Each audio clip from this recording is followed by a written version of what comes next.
What's your family story worth to you? And I'm not talking about the shiny ones that everybody knows about.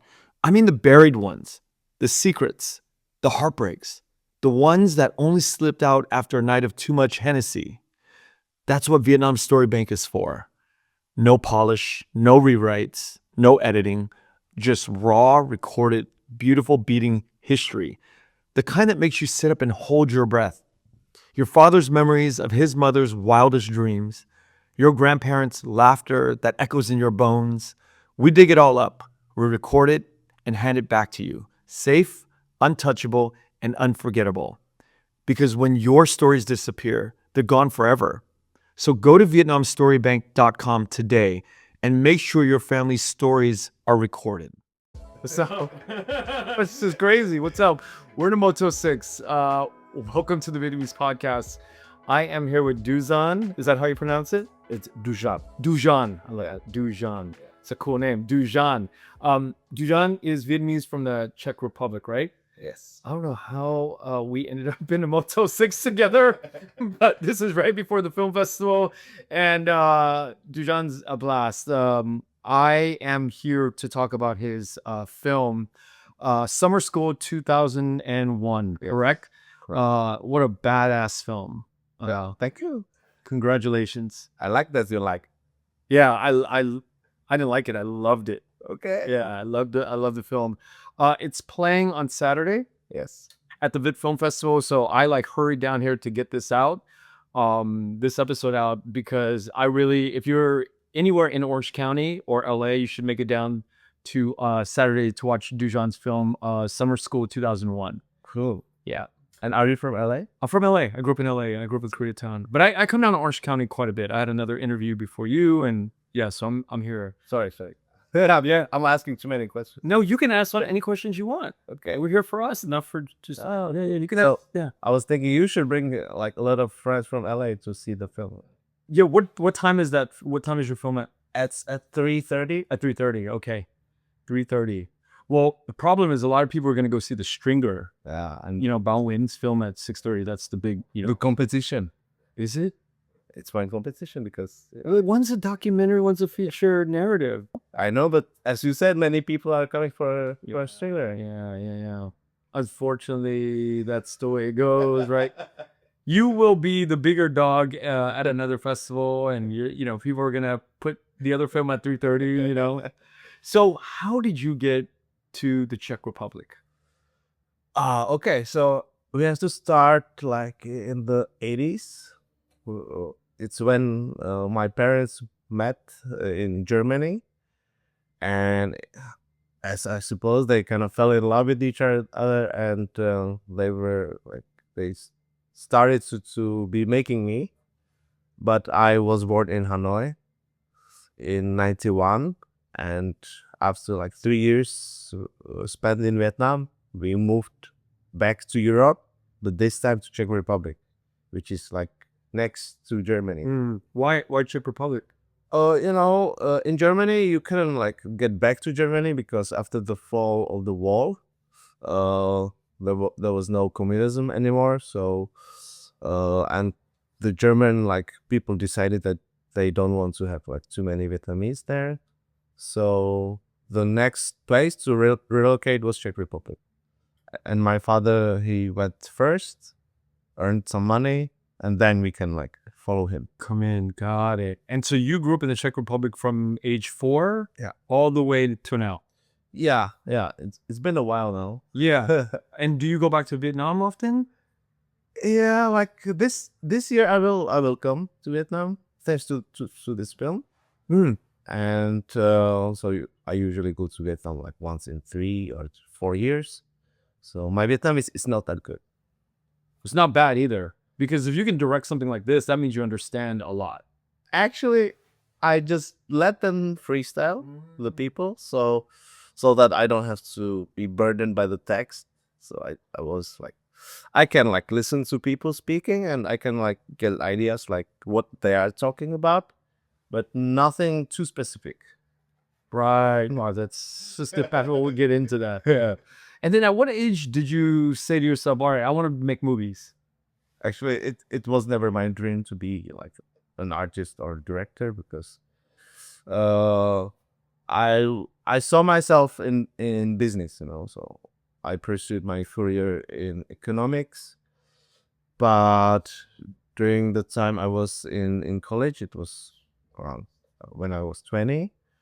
I couldn't find a job, you know. So and during that time I was dancing a lot. So I Like b-boy dancing? yeah like popping, you know. So Can you do it right now? so I was really sad about it that I cannot find even a job at McDonald's. So I bought a camera and I started, you know, taking videos of me dancing and was trying to be the best dancer in the world, but it didn't happen. So I decided to be the filmmaker. Okay, let's talk about that. At what point do you give up as a dancer? When in your mind, at what point do you say, I'm not good at this and I have to give up? Yeah, I think I was good, kind of good, but I wasn't the best. So that was my like it's my like throughout my life it's been my problem. Like if I'm not too good at it, I'm bored and I want to like do something else. Then who said you're a good director? Oh, What inside of you? Because to make a movie this big, yeah. you have to have like this different attitude. It's like, no, no, no, I can do that. Because this is bigger than becoming a dancer. It's a much bigger willpower to get to the Yeah, to that level, right? yeah. Like I'm always like stubborn, so I'm not sure if I can be like the best director, but I have feeling that I can do something. Like it's like worth it because I spent 8 years making this film, and I never like told to myself that oh no I cannot make it, you know. So I'm just trying, and this is my first film, so you can see if I can like grow or just go down. But right now I'm in a pretty good spot where I have some confidence that I can make shit. Yeah. I mean, I always say this. Technically, you may or you may not know how to do it, right? But that's not what's important to me. What's important is can you make me feel something? Yeah. Right? Can you move me? I was worried the whole time. What is happening? What is happening? And when I'm watching a movie, I'm living in a state of fear and then a state of relax. Oh my God, awesome. And then it's, oh shit, it's gonna happen, like something's gonna happen. But it's not like a scary fear. It's a you care for the character. Yeah. And to move somebody like that, Dujan, is a hard thing. Hard thing. Yeah. So my approach is always to be somehow truthful Yeah. with your like emotions and traumas. So I'm trying to be very honest when I'm making a film because it needs to be personal because otherwise you wouldn't spend 8 years making No it. way. No way. So it comes from a lot of like my background, my family dynamics, and my friends and etc. The community. Yeah. At what point in your development of the film did you start to say, I'm gonna actually make this? Yeah, you have to be saying this like right from the start because you are at the start, so it's not hard yet. So you have to have like the will to do it. So I believe that I can make it because you know I can be surrounded by very good people, can get me funded, or they believe in me, or they help me to develop the script. And I was lucky because I had these people, and I think that I kind of like I am quite positive, and everybody who is also positive, he can like feel it, so they can join me, and I don't have to like persuade them. I just have to ask them, and they can say yes, and they still stay for like the process. Where did this story come from? You know, it's my first film, so it's super personal. Yeah. So it's my life, like my brother's life, my family dynamics, and Are you that older or younger brother? I'm both. Like like if you take into consideration all the characters that are like the main male perspectives, but just a little bit of me or like most of me. So I'm like mixing everything I know into a story that I believe should be like authentic. Okay, so you start with an idea. yeah. So my first idea was like, I want to make a film about perspectives.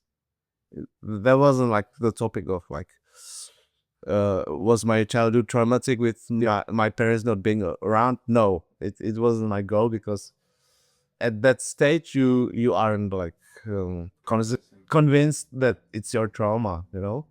But as I was developing it, like I was writing the script for 6 years. And during that time, I started to realize that I need to put more like family message into that. And thanks to this, it became a wholesome project. 6 years of writing. Yeah. That in itself is that's a long time to write. But I wasn't like starving, because you cannot like normally write the project for 6 years and still be living in a way, bro. So I did a lot of commercial as a DOP. So thanks to my background in commercial, I had a lot of like funds to be doing this, to invest my time into like this project. And a DOP in Czechoslovakia, or And right now it's Czech and Slovakia. It's super. I'm so sorry, But it's good for like the Americans. yeah, I mean, people my age, You cannot know. You cannot know. yeah, I mean, we grew up with Czechoslovakia, so it's Czech Republic, Yeah. and Slovakia. Yeah. When did that change? It changed like after the fall of the wall, so it was like 91. I know that's something like that. But Yeah, that's a long time ago. I'm bad at history, so Google it. I should have known that. I should have known that. Yeah, that's how ignorant with this. Don't worry, I had never heard of Santana before coming here. So. You never heard of Motel 6 before you came there. That's right. This is crazy. Okay, so 6 years, and the script is finished after 6 years, but when do you start raising money for it? Yeah, you have to start raising money like during the writing process. Mm-hmm. So, in Europe, it's a completely different game, because we don't have the big studios, the big financiers. So we rely on the state funding. Oh, wow. So I applied for like first draft of the script, and you can get like 150K Czech crowns, which is not very much. And you start writing, and then you apply for like development fund, and thanks to this money you can like finish the script like after 6 years, and you can also shoot a teaser.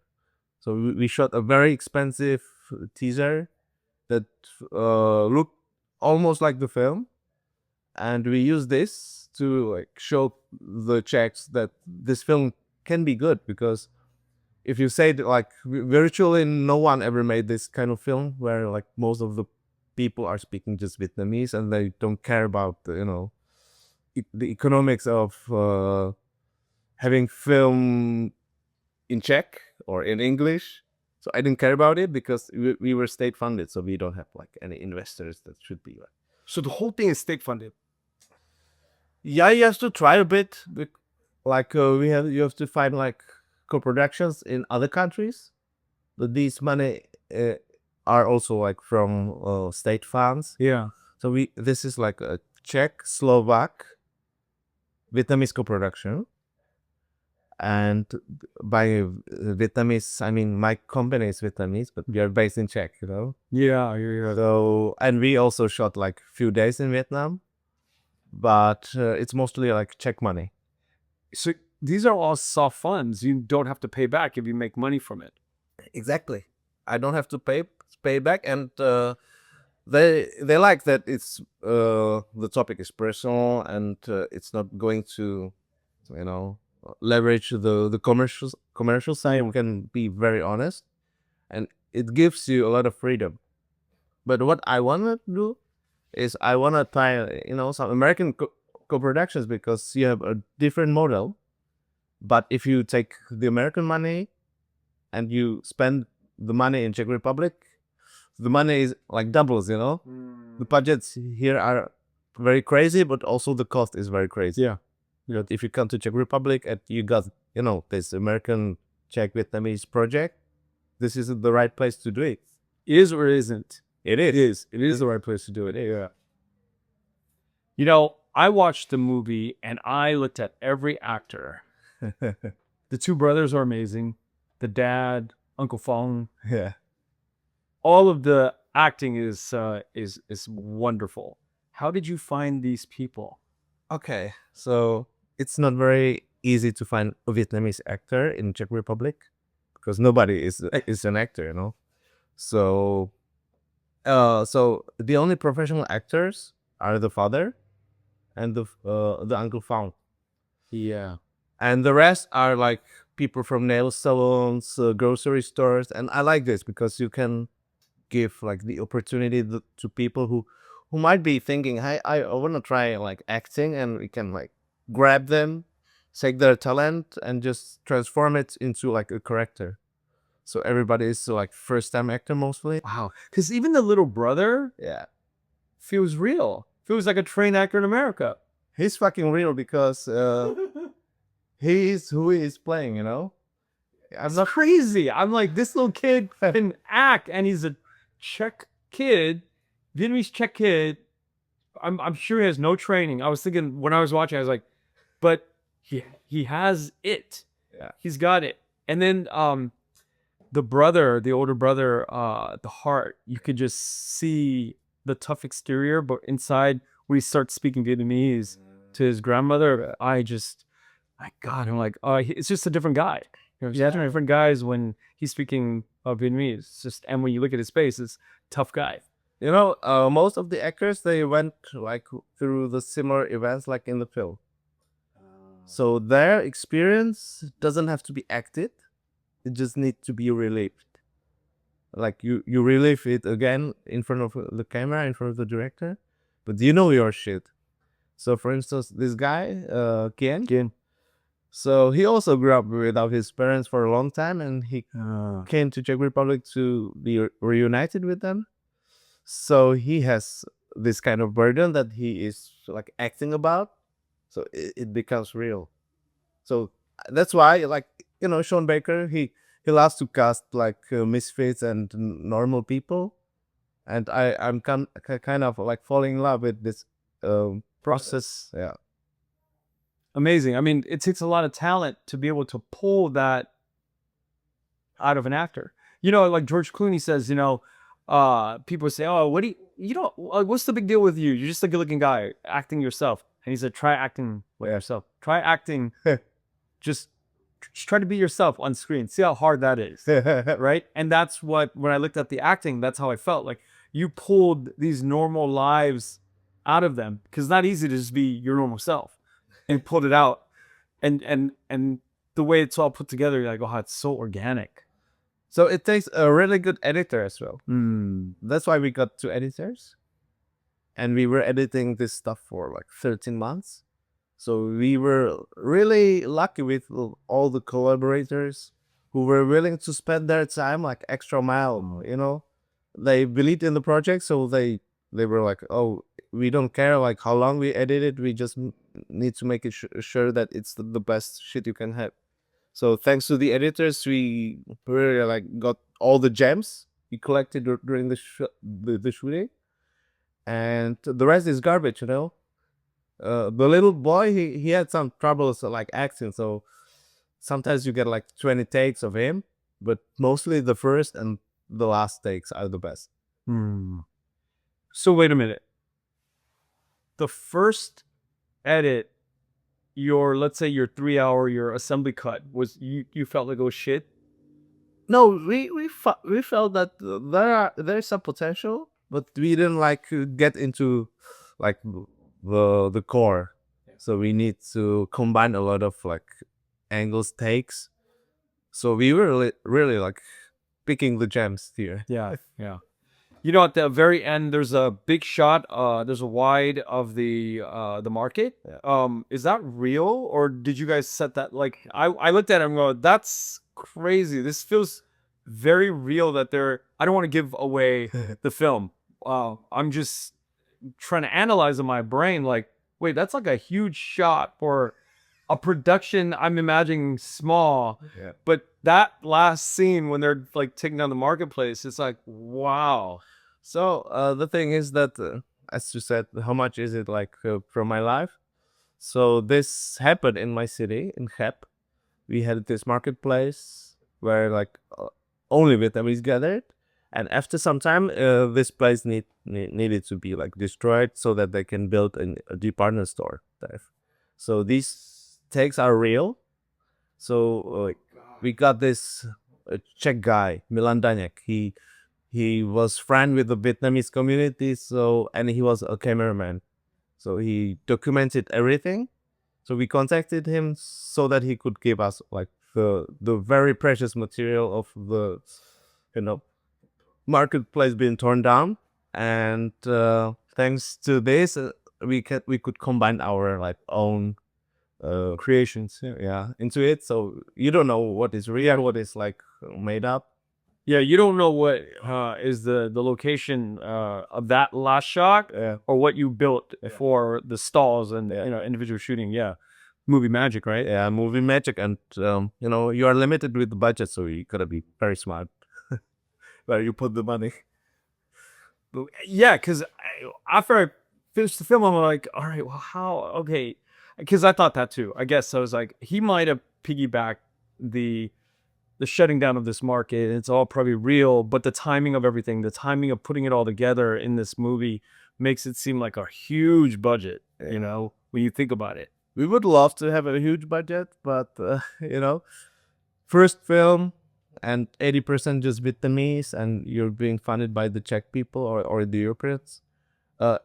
It was at first it was kind of hard to imagine to have this film made, but as we were still going on and still working on it, like the Czechs kind of fell in love with this, and they were saying like, finally we are like meeting this community for the first time, because until then the only Czech-Vietnamese interactions were like just buying a cigarettes or something, just a transaction, Buying a fake Puma. yeah.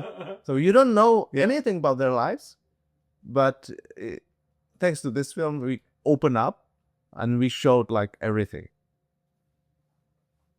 Easy. Made the power of film, Yeah. and Also the power of community. power of community. Yeah.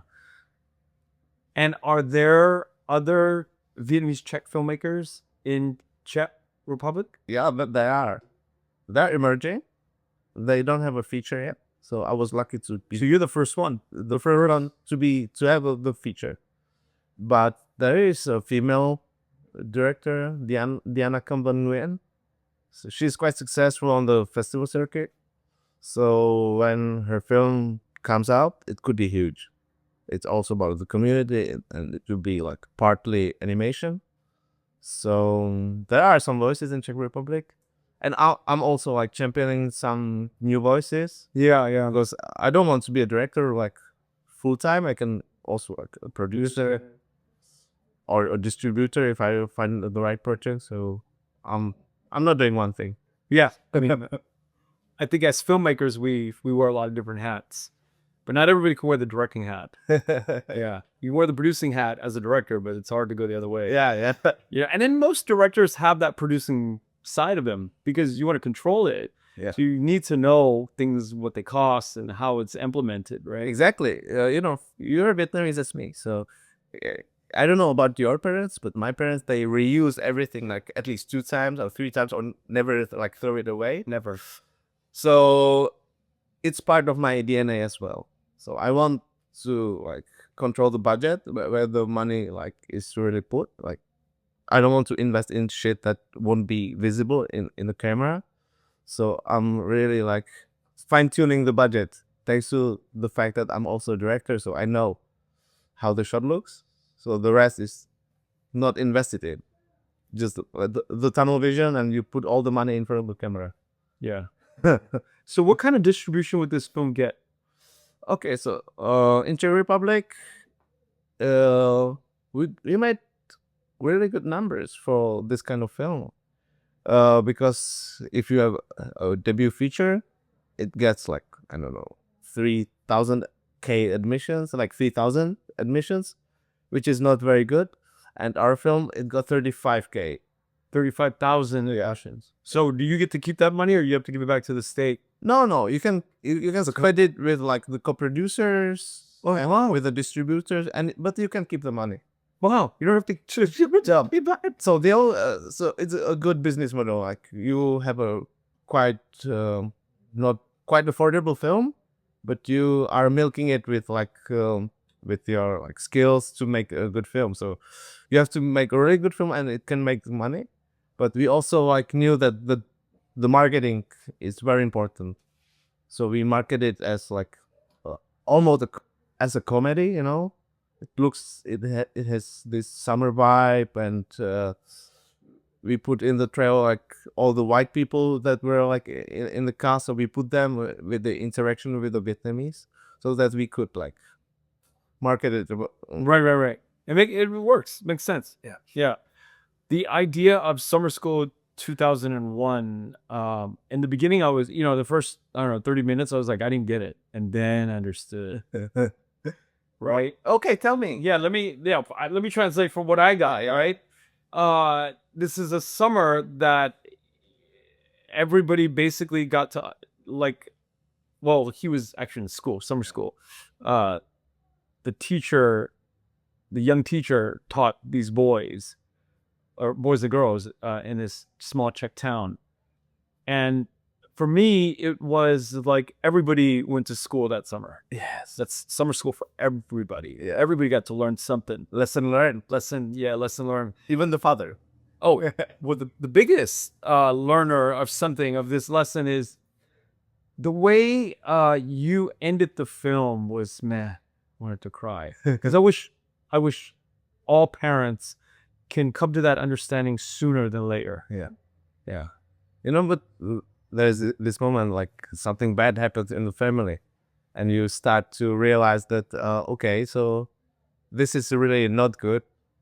The death in the family. Yep. So that's why you have to like reconsider everything, like every relationship, every like all the dynamics that is happening in the family. Is it worth it? Like we might not be here like tomorrow. Yeah, let's sort it out.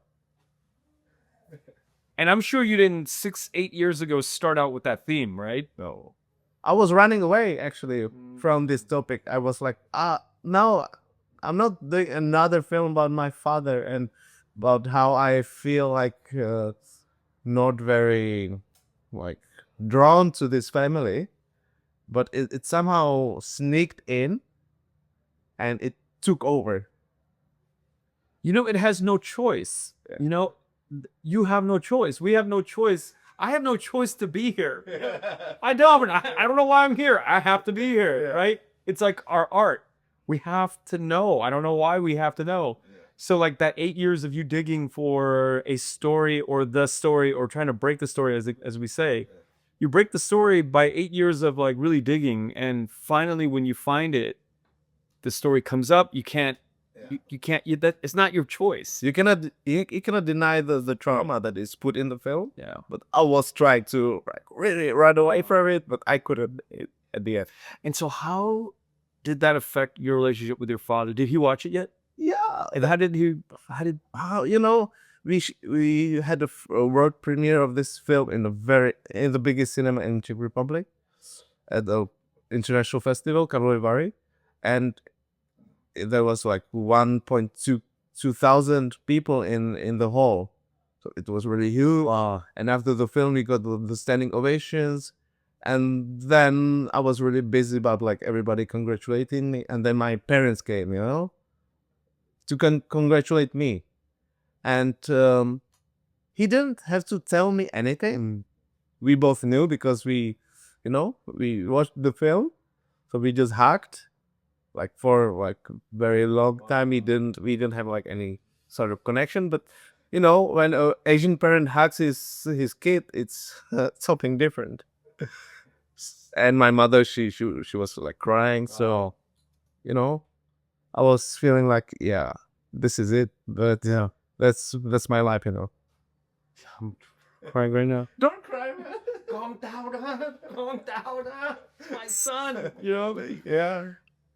Well, because there's a big commentary you make about, being completely blind to your son and deaf to your family. You can't hear it, can't see it. And then something happens, you know, and then you turn around and you begin to see things differently, you know? Yeah. And thank God, like I said, this film shows that he's relatively young. You know, he's probably my age and can still turn. It's a lesson for parents out there that are like stuck in old-fashioned ways, that you can still turn your relationship around with your children. Yeah, like every day. Even if you're like 50 plus, yeah, your parents are like 80 plus, You still can change. you can still change because I bet that they are willing to change, but that's all to try. Yeah. But you still got, you know, your mouth and your legs. You can walk to them and tell them, hey, I love you guys. Yeah. And they would like, oh my God, you love us? Is it like for real? We never show emotion though. Don't do that. Don't do that. Who's weird? Yeah. What's next? Oh yeah. So what's next? So I was busy developing more stuff. Yeah. And I don't want to be known as like the Vietnamese filmmaker doing the Vietnamese stuff, but somehow the Vietnamese angle still like is around. So I'm preparing a anime. It's called Lost Boys, and it's about, you know, how the generation Alpha are stuck in this online world, how much scrolling they are doing. Is that a Vietnamese film or no? It's a Vietnamese anime series. I So love it. the main character is Giang, who is a Vietnamese girl, who is not challenged by, you know, her like traumatic experience with her parents, but more about the technology. But you can still feel the family dynamics in there. But they have like, it's not like a retro film. It's like 2030. So I'm imagining my community in like 5-6 years, and I hope it will be, you know, success. You hope the film will be a success, or you hope Gen A survives and they become successful? Oh yeah, I'm hoping for both actually, because it's somehow connected, because they're my like future audience. So I want to be able to speak to them. Mm-hmm. So I need to make this film really like also authentic. And another project I'm working on is like anthology series about, you know, about the history of our people when they first came to the Germany, to Czechoslovakia, and because the people who came, they are still alive, Yeah. so they deserve to have this, Yeah. to see this on the screens, because I think it would make them really happy to see like stories of their beginnings. So there are these two big projects that are like ahead of me right now. I have a feeling I'm going to see a lot more of you in the world that I'm in. Yeah. Yeah. The film world. I look forward to seeing more of your stories, because this is really good. Yeah, I want to like, I don't want to be like just stuck in Czech Republic realm, you know, or Europe. I want to speak to Vietnamese audience as well. No? So yeah, and with summer school, we are hitting cinemas in January, and we're like expecting something. Cinemas here or Vietnam? Vietnam. Oh, wow. But if we like succeed in Vietnam, I think There's more. California, there is a lot of people here. Yeah, absolutely. Absolutely. I'm excited. Very, very excited for you, and excited to see the next film. You have any questions for me? Yeah, like do you like to live in the States? Because it's a culture shock for me, you know. Why? Tell me about the culture shock. And not that I'm trying to deflect the question, but I'll answer your question. Yeah. I'll answer your question after you tell me. So my first big shock is I knew that this place is huge and you don't like get to walk around and get somewhere. You just, you know, are around the block still. So this is my first culture shock. So it's that big for you. It's so big, man. Like you're wasting so much time just driving around. Wow. You know, and I'm not like used to it, because it just takes like 20 minutes for me to get from, you know, to the city center from my home, and I can go by tram and I can like do my emails during that walk or something. But here you have to be like doing this. Maybe you can call, but it's really weird for me. Yeah, so I was born in the East Coast, and my family moved to LA when I was 1 year old, when I was like 50 years ago. And I grew up in LA my whole life. I spent 4 years outside of LA, 3 years in San Diego, 1 year in Japan because I was a U.S. Marine. Okay. When I was 17 to 21. So those are the only 4 years I spent Bro. away from LA. Yeah. The rest of the time I moved around all over LA.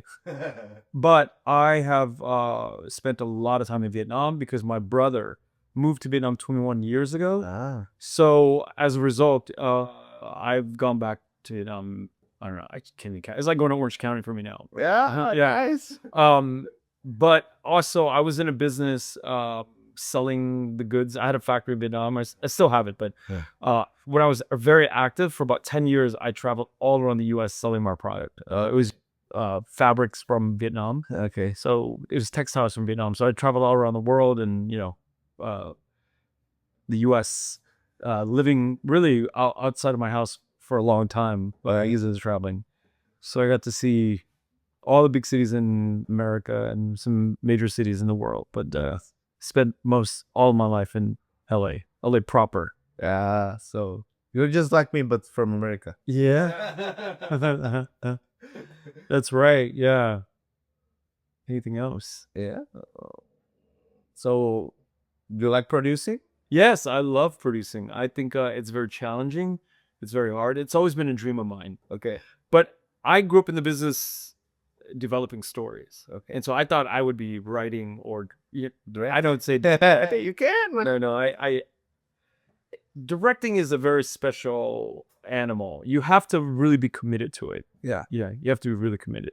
So I think in like pursuing these careers, I think it's much easier in Europe because we don't have that many people who want to be like want to break out, and the competition is not that fierce. The funding is not that hard, Wow. So if you are like emerging director and you want to break free, go to Europe. It's good to know. Yeah. So for all of our European audience who are listening to the Vietnamese podcast, I want to end by telling you thank you, Duzan, for coming on the Vietnamese podcast today. It's a blast because we are literally at a Moto 6, in a seedy Moto 6 somewhere in Santa Ana. I don't know who paid for this, but this is a lot of fun. I like this place, man. Yeah. It's like in the films, It is like the movies. It's like the movies. So yeah, that's the police telling us time's up. Thanks once again, and congratulations on our movie Well Made. Thank you. Thanks a lot, Duzan. Thank you for listening to The Vietnamese with Kenneth Nguyen. Special thanks to Brittany Tran, to Jane Nguyen, Catherine Nguyen, Tina Pham, Sydney Jamie, and Christo Trin. Please find us on Instagram, Facebook, and TikTok at The Vietnamese Podcast.